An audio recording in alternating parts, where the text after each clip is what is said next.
this French embassy event. Here I have Shoma Chaudhury with the ambassador here. Good evening, everyone. It's absolutely fantastic to be here under a sky like this with the sound of trains and crows, and you know that you're really in India.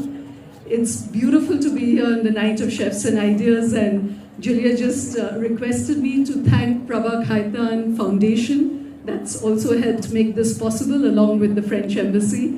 And it's really exhilarating to see such a large audience for a conversation as crucial as this.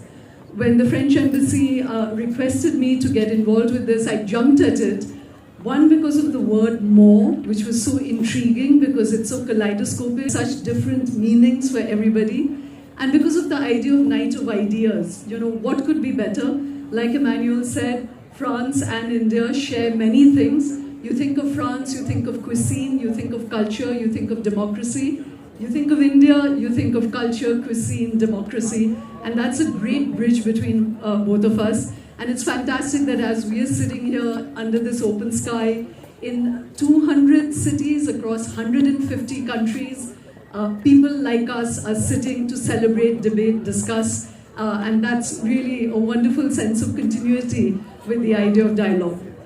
I'm going to immediately get into the first session, which is very exciting. Before that, I just wanted to share a few numbers which will give an idea of how kaleidoscopic the word more means. This is a country where when we sit down with a plate of food, typically we just look at the food and think of ourselves. But at that very moment, there's a unique chain of people, 45 to 70% of India's involved in that food chain, which at the very least means 600 million people are involved in that ecosystem that brings us that plate of food. And that's equivalent to pretty much all of the population of Europe. So when we think of that plate of food, we have to think of the ecosystem of more. There are other fascinating figures. You know, we have more than 2 million tons of wheat and rice, more than the buffer that India needs to feed its 1.3 billion people. Yet we have 220 million people who are undernourished. Bizarrely, we have 1 out of every 4 people who are overweight. We have 1 out of every 4 children below the age of 4 who are malnutritioned. You know, we have 2/3 of our districts which are water threatened, but we spend 1,75,000 crore on fertilizers, food that's making us sick. So, you know, the kaleidoscope just goes on and on and on, and the facets keep changing. And that is what we're going to be exploring, from the pleasure of food to the politics, to the culture, to the diversity, sustainability, security. So the next time we bite into our plate of food and whatever we are eating, we remember this universe of the more.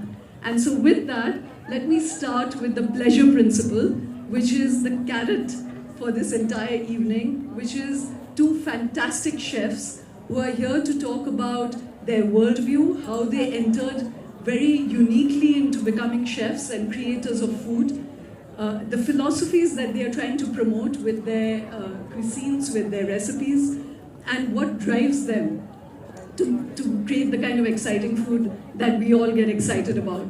So first up, I'm going to call Radhika Khandelwal, who's the owner and creator of Fig and Maple. She has a restaurant in Delhi and in Goa. Radhika is fascinating because she entered the world of cooking through actually wanting to be a hairstylist. And she went to Australia, and that brought her back to India, and that's part of the story we're going to hear. Radhika is a big proponent of sustainability, of farm to food, of zero waste, and we're going to hear how she turns all of that into classy, tasty food. Radhika. Next, I'm going to call Saransh Goila. Again, fascinating. He is the master chef of butter chicken. And in a city like Delhi, that deserves a particular clap. And like Radhika, Saransh came into the world of cooking through a dilatory way. He was in that 3 Idiots moment where his family wanted him to be an engineer, but it's his grandfather who, you know, nudged him to his passion, which is cooking. And we're going to hear that story, but he also added a layer to cooking, which is acting. So as you can see, there are many facets to that conversation, and we're going to dive right into it. Thank you so much.